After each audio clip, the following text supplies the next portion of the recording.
사도신경으로 신앙 고백하겠습니다. 전능하사 천지를 만드신 하나님 아버지를 내가 믿사오며 그 외아들 우리 주 예수 그리스도를 믿사오니 이는 성령으로 잉태하사 동정녀 마리아에게 나시고 본디오 빌라도에게 고난을 받으사 십자가에 못 박혀 죽으시고 사흘 만에 죽은 자 가운데서 다시 살아나시며 하늘에 오르사 전능하신 하나님 우편에 앉아 계시다가 저리로서 산 자와 죽은 자를 심판하러 오시리라. 성령을 믿사오며 거룩한 공예와 성도가 서로 교통하는 것과 죄를 사하여 주시는 것과 몸이 다시 사는 것과 영원히 사는 것을 믿사옵나이다. 아멘. 찬송가 544장 함께 찬양하겠습니다.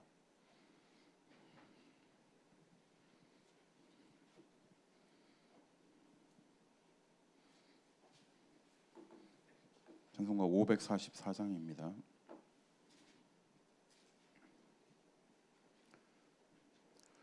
울어도 못하네 눈물 많이 흘려도 겁을 없게 못하고 죄를 씻지 못하니 울어도 못하네 십자가에 달려서 예수 고난 당했네 나를 구원하시리 예수밖에 없네 힘써도 못하네 말과 뜻과 행실이 깨끗하게 착해도 다시 나게 못하니 힘써도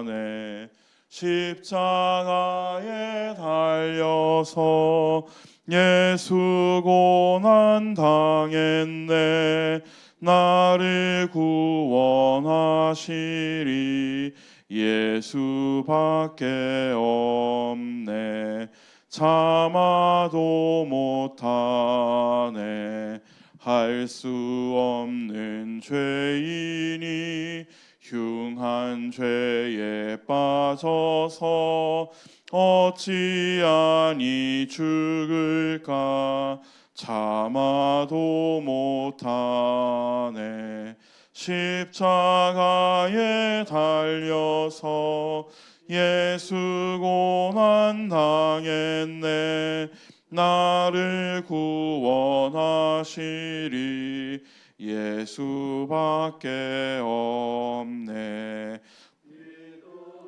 되겠네 주 예수만 믿어서 그네를 힘입고 오직 주께 나가면 영원 삶을 얻네 십자가에 달려서 예수 고난 당했네 나를 구원하시리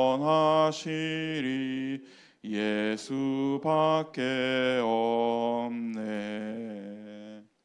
하나님의 말씀 시편 12편 1절에서 8절까지 말씀 한 절씩 교독하겠습니다.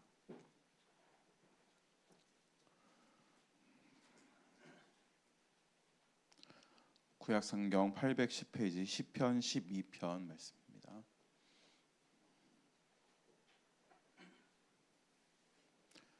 다 찾으셨으면 한 절씩 교독하겠습니다. 여호와여 도우소서 경건한 자가 끊어지며 충실한 자들이 인생 중에 없어지나이다.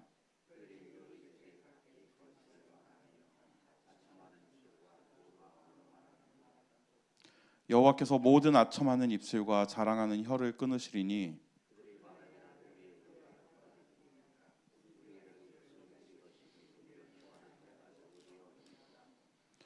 여호와의 말씀에 가련한 자들의 눌림과 궁핍함 자들의 탄식으로 말미암아 내가 이제 일어나 그를 그가 원하는 안전한 지대에 두리라 하시도다.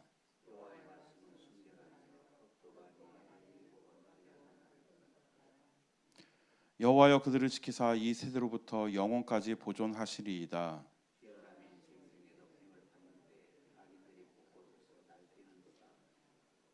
아멘. 하나님의 율법에 대해서 우리가 어떤 태도를 취해야 되는가에 대해서는 마태복음 5장에서 이제 예수님께서 아주 명확하게 그 방법을 우리들에게 제시해 주셨습니다. 바리새인들은 하나님의 율법을 행위로만 지키면 된다라고 그렇게 가르쳤지만 예수님께서는 뭐 살인에 대해서 육계명에 대해서 예를 드시면서 마음의 상태도 우리가 마음으로 사람을 미워하는 것도 또 우리가 말로 사람들을 욕하는 것도 이웃을 욕하는 것도 또 실제 행위로 살인하는 것도 전부 다 매한가지다 마찬가지다라고 그렇게 말씀을 우리에게 하셨습니다. 근데 뭐 좀 생각해 보면은 우리가 마음으로 누구를 미워하는 것에 대해서도 상당히 좀 죄책감을 가지고 두려워하고 또 실제 행위는 말할 것도 없겠죠. 근데 말에 대해서는 좀 우리가 가볍게 생각하는 경향이 있는 것 같습니다. 마음으로 미워하는 것은 굉장히 크게 생각을 하지만 미워하는 마음을 가지는 것은 누군가를 이렇게 말로 이렇게 뭐 탓한다든지 욕한다든지 아니면은 뭐 뒷말을 한다든지 그런 것에 대해서는 굉장히 가볍게 생각하는 것 같은데 사실은 그 세 가지가 매한 가지죠. 세 가지가 동일합니다. 마음으로 범하는 것이나 우리의 말로 범하는 것이나 우리의 행위로 범하는 것이나 똑같은 그 무게를 가지고 우리가 두려운 마음을 품어야 되는데 이 말에 대해서는 성경에서 굉장히 많이 우리들에게 이렇게 우리가 어떤 말을 사용해야 되는지 또 우리가 어떤 말하는 사람이 되어야 되는지에 대해서 가르치고 있는 곳이 많습니다. 오늘 시편 12편도 특별히 그 주제가 말에 대한 이야기를 하고 있습니다. 시편 12편 표제를 보면 다윗의 시인데 인도자를 따라 8째 줄에 맞춘 노래다라고 그렇게 표현이 되고 있거든요. 시편 6편도 현악이 8째 줄에 맞춘 노래 그런 이야기가 나오는데 우리가 시편을 그냥 시로 사람들이 이렇게 적어놓고 글자로 적어놓고 읽은 거로 생각하는 경우가 많은데 사실은 이게 노래 가사가 대부분이거든요. 시편 12편 같은 경우에는 아마 그 현이 많이 달려 있는 하프 같은 악기에 8번째 줄을 그 근음으로 해가지고 8번째 줄을 땅 튕기고서는 그 음에 맞춰가지고 이렇게 노래를 불렀던 그런 아마 시일 것 같습니다. 그런 노래인 것 같습니다. 이 이스라엘 사람들에게뿐만 아니라 고대인들에게 노래라는 것은 여러 가지 기능을 하고 있거든요. 우리는 이제 노래 기능하면은 굉장히 즐기는 거를 첫 번째로 놓잖아요. 물론 우리가 하나님을 찬양하고 하나님을 높이는데도 노래를 사용하지만 노래를 듣고 즐기는 것에다가 사용을 하잖아요. 부르고 특히 이제 우리나라 사람들은 노래 굉장히 잘 불러가지고 이렇게까지 노래를 많은 사람들이 잘 부르는 나라가 또 있을까 싶을 정도로 노래를 잘 불러서 노래를 부르는 것도 굉장히 즐기는 건데 고대인들에게는 즐긴다는 개념은 조금 약간 뒤에가 있고 가장 중요한 개념 중에 하나가 노래의 가장 중요한 기능 중에 하나가 앞 세대의 어떤 그 지혜를 뒷세대에다가 전달을 할 때 노래로 만들어 가지고 그 노래를 내가 앞 세대에서 이제 배우고 그리고 그 노래를 그대로 내 후손들한테 가르쳐 가지고 앞 세대의 지혜를 전달하는 그런 용도로 굉장히 중요하게 그런 용도로 사용이 됐습니다. 오늘 이 시편 12편 같은 경우에도 물론 이것을 노래로 만들어서 즐길 수도 있고 또 이것을 하나님을 높이는 용도로 사용할 수도 있었겠지만 가장 중요한 용도는 이제 우리의 말에 대해서 우리가 말을 어떻게 해야 되는지 또 우리가 어떤 말을 하는 사람이 되어야 되는지 또 우리 주변에 어떤 말하는 사람들을 우리가 가까이 하고 어떤 말하는 사람들을 멀리해야 되는지에 대해서 가르쳐주기 위한 용도로 이렇게 노래를 만들었던 게 아닌가 노래로 지었던 게 아닌가 우리가 추정해 볼 수 있을 것입니다. 단순히 그 시대 그 사람들에게만 이것이 노래가 돼서 그 사람들에게만 인생의 지혜를 가르쳐주는 것이 아니라 지금까지 기록으로 남아서 현대를 살아가는 우리들에게도 물론 그 곡조는 우리가 잊어버렸지만 이 가사가 남아서 하나님께서 우리들에게 가르치시는 지혜가 어떤 것인지에 대해서 우리가 생각해 볼 수 있을 것 같습니다. 시편을 읽을 때 좀 그런 관점에서 읽으시면 좋을 것 같아요. 이게 단순히 그냥 뭐 시다 어떤 시다 또 어떤 뭐 노래 가사다 수준에서 끝나는 것이 아니라 이것이 노래로 만들어서 뒷세대에 전달해야 될 만큼 중요한 교훈과 지혜를 담고 있다라는 그런 관점에서 시편을 읽으시면은 조금 더 우리들에게 도움이 되지 않을까 싶습니다. 오늘 시편 12편을 읽어보면은 다윗은 그 시대에도 지금 이 시대도 마찬가지겠지만 그 시대에도 이미 다윗은 뭐라고 고백합니까? 경건한 자가 끊어지며 충실한 자들이 인생 중에 없어집니다. 경건하지 않은 자들이 득세하고 신실하지 않은 자들이 이 세상을 다스리고 있습니다라면서 이 시편을 시작을 합니다. 근데 그 사람들의 특징은 무엇입니까? 그 사람들의 특징은 이웃에게 거짓을 말하고 압첨하는 입술과 두 마음으로 말하는 사람들이다라고 이야기를 합니다. 그러니까 경건하지 않은 자의 특징이 어떤 것이냐면은 말을 하는데 어떤 말하는 사람들입니까? 이웃들에게 거짓말하는 사람들, 또 아첨하는 사람들. 아첨이 뭡니까? 좋은 말을 해주는데 그 좋은 말 해주는 이유가 상대방을 높이고 상대방을 축복하고 그러기 위해서 좋은 말을 하는 것이 아니라 상대방을 나의 어떤 목적을 위해서 사용하기 위해 써먹기 위해서 상대방을 이렇게 속이어 넘기기 위해서 하는 말 아닙니까? 그런 말들. 그리고 또 두 마음으로 말한다라고 이야기를 합니다. 두 마음으로 말한다는 말의 의미는 뭐냐면은 마음이 두 개라는 겁니다. 그러니까 겉으로 드러내 보이는 마음은 넌 정말 사랑해, 내가 너를 사랑하는 마음을 받아줘, 그렇게 겉으로는 그런 마음을 드러내고 있지만 속마음은 어떻습니까? 그게 아니라 나를 위해서 저걸 어떻게 사용해 먹을까, 나를 위해서 쟤에게 어떻게 손해를 입힐까, 쟤를 어떻게 내가 짓밟고 일어날까, 그런 마음, 이렇게 갈라진 마음으로 말한다는 겁니다. 일본 사람들이 혼내와 다테마에라는 단어를 쓰잖아요. 실제 혼내, 실제 가지고 있는 마음과 다테마에, 겉으로 드러나는 마음이 다르다라는 말을 하고 있는데 딱 그 얘기를 하는 겁니다. 4절을 먼저 보면은 그들은 또 말하기를 우리의 혀가 이기리라, 우리 입술은 우리 것이니 우리를 주관한 자 누구리오. 이게 이제 아담과 하와 이후에 모든 하나님을 떠난 사람들의 특징이죠. 모든 인류의 특징 아닙니까? 내 입술은 내 것이다, 내 혀는 내 것이다, 그리고 내가 이 혀로 내가 세상을 이길 수 있다, 내가 이 혀로 이 세상을 다스릴 수 있다. 나를 주관할 자가 누구냐? 나를 이렇게 주도해가지고 나의 주인이 될 자가 누구냐? 나다. 내가 나의 주인이다. 내가 내 혀 가지고 내가 세상 사람들을 속이고 세상 사람들을 이렇게 사기를 치고 거짓말하고 내 속마음을 숨긴 채 겉으로만 이렇게 아름답게 포장해서 세상 사람들을 나를 위해서 이용해 먹어야겠다라고 생각을 한다는 것입니다. 결국 이런 경건하지 못한 사람들, 이런 말을 갈라진 말, 두 마음으로 나뉜 말을 하는 사람들의 특징은 뭐냐면은 내가 주인이고 내가 중요하기 때문에 나를 위해서 모든 것들을 나의 종으로 만들겠다라고 이야기를 한다는 것입니다. 하나님께서는 그들을 그냥 두시지 않는다라고 말씀하십니다. 3절 보니까 여호와께서 모든 아첨하는 입술과 자랑하는 혀를 끊으실 것이다라고 말씀을 하십니다. 그리고 또 5절에서 가련한 자들의 눌림과, 그렇게 자기가 자기의 주인이라고 자기를 위해서 다른 사람들을 희생시키고자 하는 사람들에게 당하는 사람들이 또 있잖아요. 당하면서 하나님께 울부짖으며 부르짖는 사람들 있지 않습니까? 그 사람들의 눌림과 궁핍한 자들의 탄식으로 말미암아 하나님께서 이제 일어나셔서 그들을 보호하실 것이다라고 말씀하고 있다고 시편 기자 다윗은 지금 우리들에게 가르침을 주고 있습니다. 그러니까 지금 시편 기자는 세상에 두 종류의 사람들이 있는데, 한 종류의 사람은 누굽니까? 내가 주인이고 내가 세상을 내 뜻대로 이끌어갈 것이다라고 주장하는 교만한 자들이 있고, 다른 한편에는 그들에게 억눌리고 그들 때문에 궁핍한 사람들이 있는데, 하나님은 누구 편이라는 것입니까?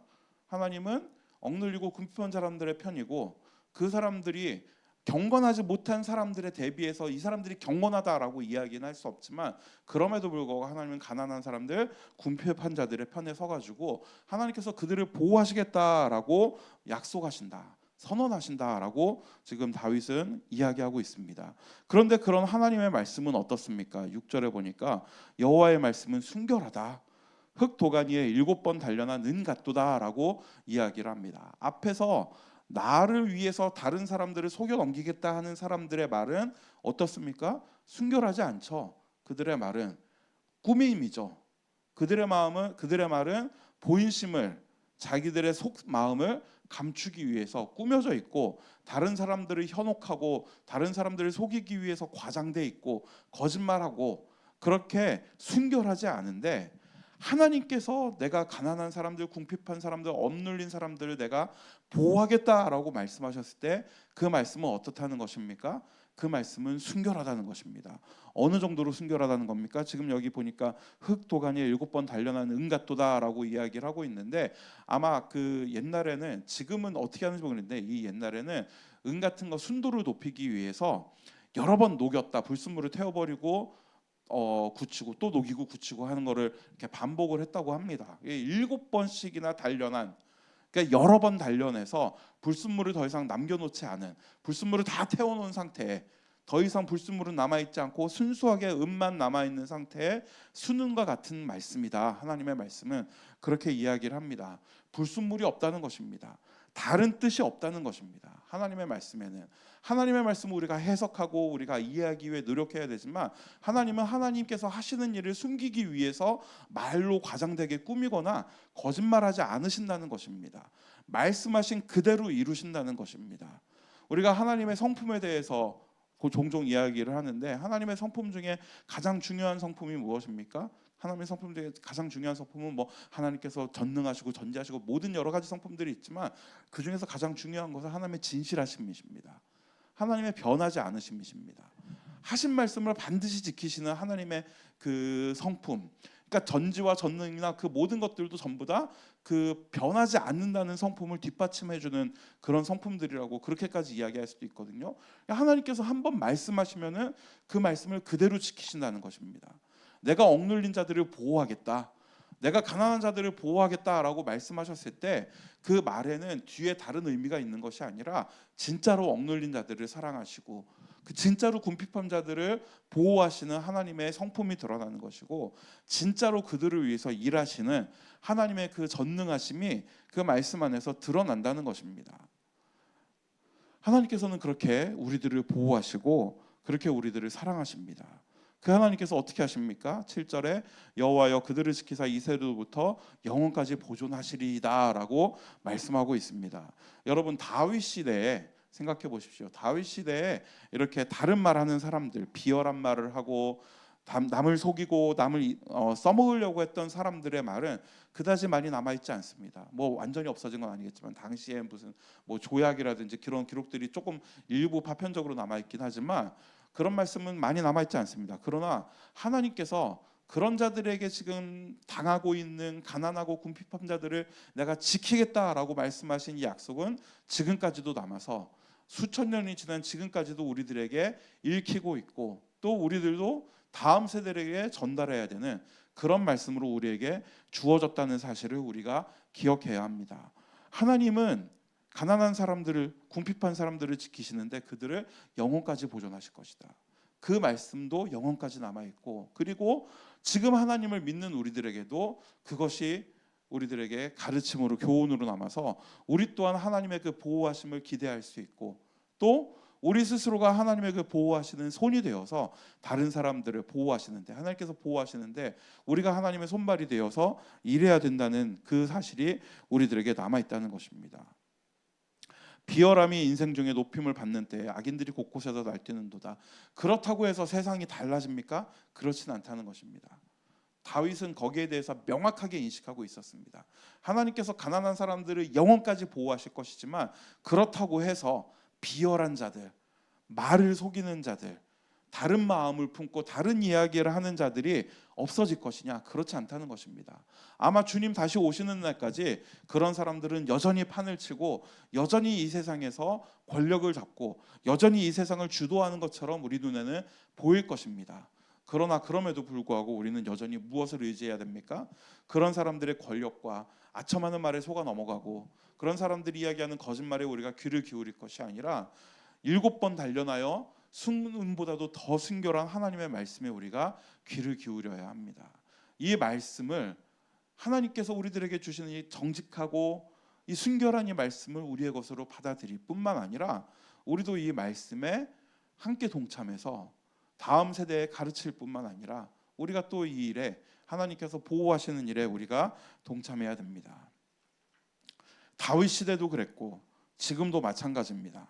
아첨하는 입술과 두 마음이 판을 치는 시대를 우리는 살아가고 있습니다.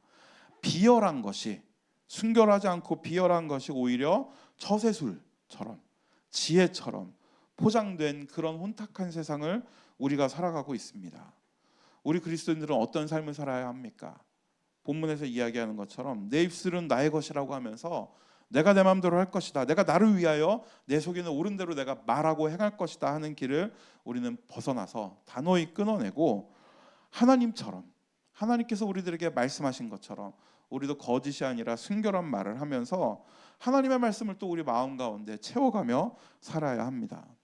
여러분, 오늘 하루가 이렇게 하나님께서 우리들에게 주시는 말씀을 우리 마음에 담을 뿐만 아니라 우리 또한 하나님을 닮아서, 우리 또한 예수 그리스도를 닮아서 진실한 말 하시는 하루가 되시길 바랍니다.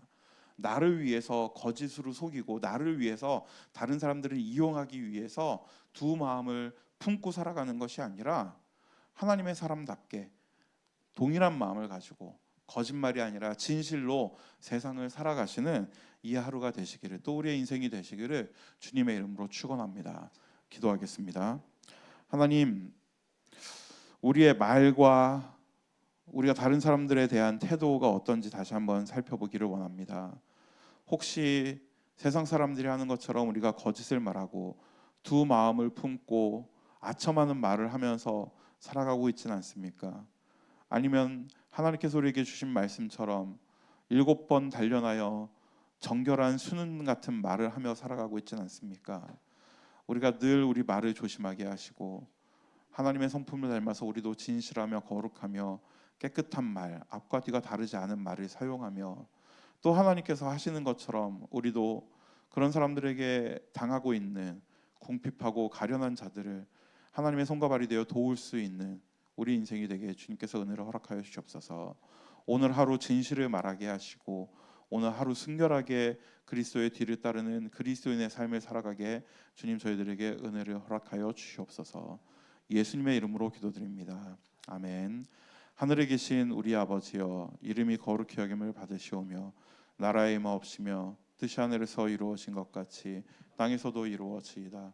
오늘날 우리에게 일용할 양식을 주옵시고 우리가 우리에게 죄 지은 자를 사하여 준 것 같이 우리 죄를 사하여 주옵시고 우리를 시험에 들게 하지 마옵시고 다만 악에서 구하옵소서. 대개 나라와 권세와 영광이 아버지께 영원히 있사옵나이다. 아멘.